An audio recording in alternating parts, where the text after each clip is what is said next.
Live from the Jump Studios in sunny San Diego, California on the Business Talk Radio Network, CBS Radio Network, nationwide, coast to coast, and American Forces Radio in 175 countries and all the ships at sea. Big Biz Show's on the air. Great to have you along today. God bless our military men and women serving our country overseas and underway and within our borders, especially today. We're also seen on Biz TV, TiVo, Ustream, Time Warner Cable. Kind of hard not to find us. But if you have trouble, go to bigbizshow.com and you can check that out. George Alvarez is the CEO of a company that we introduced a couple weeks back called Velatel. Their stock symbol VELA, and of course their website velatel.com. George joins us in studio again. George, thanks so much for swinging down here. It's great having a company in San Diego come in, so I can steal you in studio.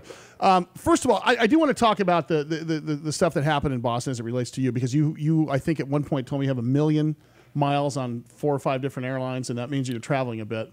Quite a bit. Yes. I want to know how that is affecting you at some point. But first of all, let's give an overview of Velatel again, because I got an awful lot of email about you guys last week, and I think it's interesting. You guys really have an interesting play in the communications world. So let's talk about that. Well, we basically, to make a long story short, provide turnkey 4G solutions in different countries where we provide voice, video, and data in those countries. We build the networks and then we maintain and operate them. Talk about the countries that you're in, because this is where it gets interesting. We're in Hong Kong, we're in China, we're in Peru, we're in Montenegro, Croatia, and we're trying to acquire spectrum in a couple other little secret places. So why those places? Why have you started there? Like we discussed last time, it's the primary reason is a very high cell phone usage with very low internet penetration rates for data, which is what 4G is all about. So when you look at the countries, they're high GDP types of countries where there's consumer spending, obviously, where they can afford the smartphone, they can afford all the bells and whistles associated with that. They're developing economies, but still their internet penetration rates are relatively low compared to the rest of the world. So that's pretty much our target. You know, it's interesting, interviewing Steve Forbes at one point, he said, you know, capitalism is nothing more than finding a need and filling it. So what you're basically doing is you're going to places that don't have 2G, 3G, 4G. Yeah, you know, in America, it's very difficult to establish a telecommunication network. We're a very small company. We just started. So when you look at providing telecom, especially wireless 4G, you know, you have to look for the right markets in the right places. You know, my question is this: you know, when you go in to put in a 4G network, in other words, what you're bringing in is you're bringing them into the technology sector and they may never have been there before. So when you're going in there, can you piggyback on any other sort of technology that's there? Or do you have to go from the ground up? Ground up. Wow. Ground up. I mean, that's why it's complicated engineering work. It's also complicated with regard to competing in those markets. You know, you have incumbents that have been entrenched and control basically those populations via their services, so you have to compete with them. So, you know, it's a long, drawn-out process. It isn't a day trader type of mentality. Your local connections are really important there. Oh, yeah, absolutely, absolutely, especially in China. Well, and I guess the issue is that you know, once you're in there, then is there a maintenance type issue, or you're creating jobs in some of those countries as well? I mean, you're bringing infrastructure, and then you're also creating infrastructure at the same time. Sure, and you have, I mean, it's everything that goes with it. It's the building of the infrastructure, obviously, and then the sales. You have stores, storefronts. You have people you have to train. You have to maintain and operate your network on the engineering side. And at the end of the day, you're pitching aware. You're pitching something. I mean, you're selling something. You're selling a phone. You're selling a tablet. You're selling a MiFi. You're selling a dongle. You're still selling stuff. So you have sales and you have marketing and you have you know, huge employee demands, because those are the people that put it out there, right? The name of the company, Velatel, stock symbol VELA, velatel.com is their website. George Alvarez in studio with us is the CEO. I got to talk about adoptability and acceptability in there. So when you've got a population that doesn't currently have this technology, it's life-changing. You know, we just saw the biggest class shift in the history of the world in China in the last 5 years. Do you think just simply by bringing to, let's say Montenegro, like you said, 4G, which didn't exist in its current state, that's got to change economies, George? I mean, Sure. Oh, you know, it's funny because like we were talking earlier, when you travel a lot, You have issues with security. Obviously, what happened in Boston is tragic.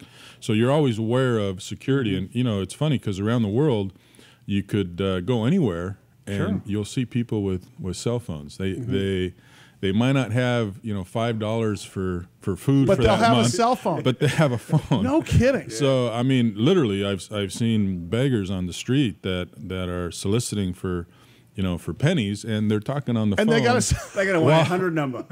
Yeah, It's a donate. So technology is a funny thing because it becomes part of your life, and you don't even realize it's happened, and all of a sudden, that's the most interesting aspect of my travels. Let me ask you this too: is that when you see you've got a country there that actually has a need and is dying to get better technology. Step one is you got to work with the government. I got to believe you can't just roll in there. No. Is that it? Now is that step one? Is step one going to the municipality in whatever country you're in, or is there? I mean, do you have a formula that applies to every country, or it's got to be different for where you go, right? I think there's a simple answer there.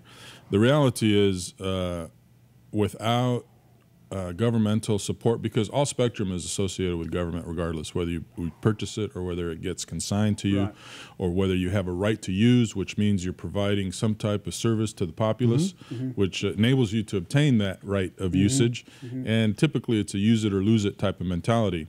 In countries like China, it's a difficult one. Without the political context there, we wouldn't be in business, and we wouldn't have the assets that we have now. But at the same time, we've also made a lot of mistakes. And those mistakes are very costly at the end of the day. And this is what I want to ask you, because I think it's important. And when we come back from the break, I want to discover this, because the mistakes you make in a country that any company can make in a country like China in doing international business. Can those mistakes be used to your benefit when you're moving to a country like Peru, or do you have to make the mistakes every time? So I want to talk about that a bit. I also want to talk about, in fact, let's jump into that.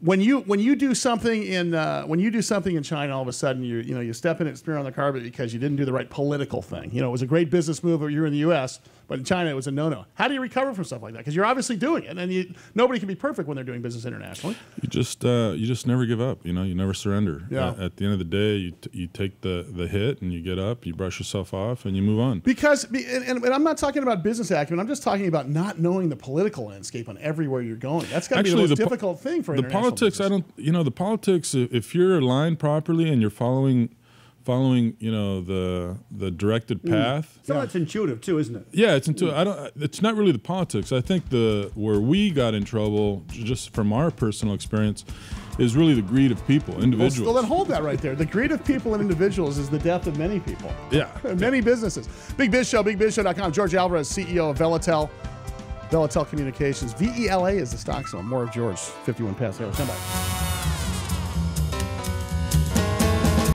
Big Biz Show, BigBizShow.com, from the Jump Studios in sunny San Diego, California. CBS Radio, Armed Forces Radio, Business Talk Radio Network on the TV side, Biz TV. You can go to BigBizShow.com and you can check us out there. Troy Hazard in studio with us today, as well as George Alvarez, CEO of Velatel Global Communications. VELA is their stock symbol, Velatel.com.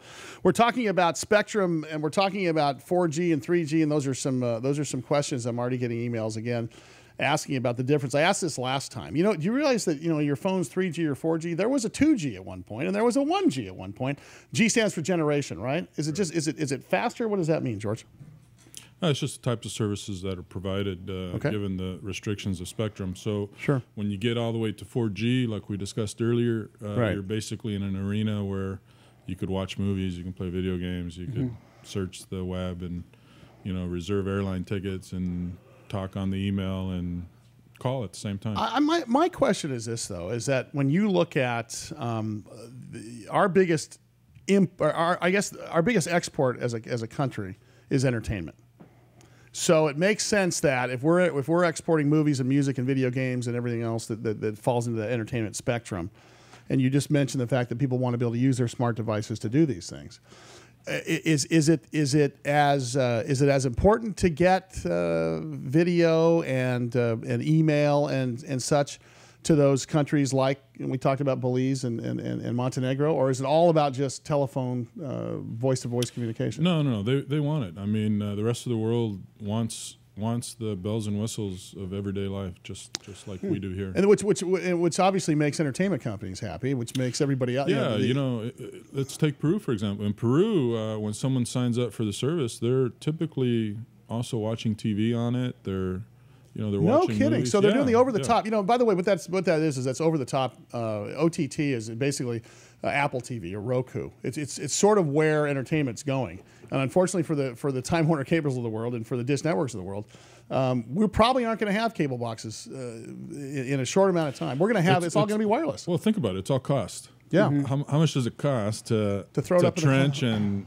get fiber to a home and distribution stations versus obtaining it wirelessly with a little box in your house? Yeah, and that's and what you guys are laying, and your infrastructure that you lay down is allows that to happen. Now let's talk about expandability for you folks. Is there going to be a point where you lay all these great projects out, across the world? You're definitely an international country. Does that give you more opportunity in the future to go back and then, I don't want to use the word upsell because I'm not sure I'm using the right word, but to improve those networks as technology becomes available? Absolutely. I mean, that's what the game's all about. So you get in the door and it's easier to keep a customer than get a new customer then?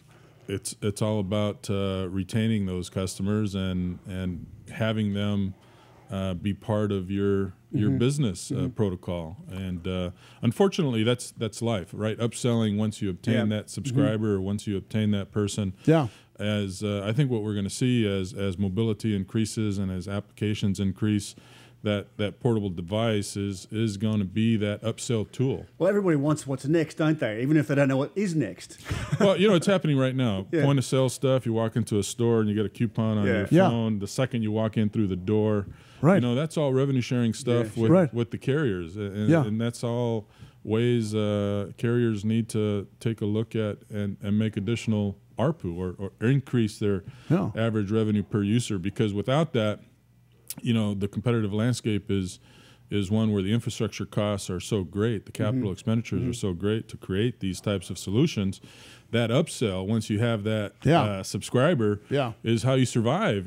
5 years, 10 years, keep them, and that cost to acquire a customer is so great. I mean, it's a huge cost to even get you to switch, right? Oh, sure. AT&T, Well, now I want to take care of you, and the carriers that take care of those people are the ones that are going to win. And how do they take care of them? They take care of them with products, with applications, with services. Right.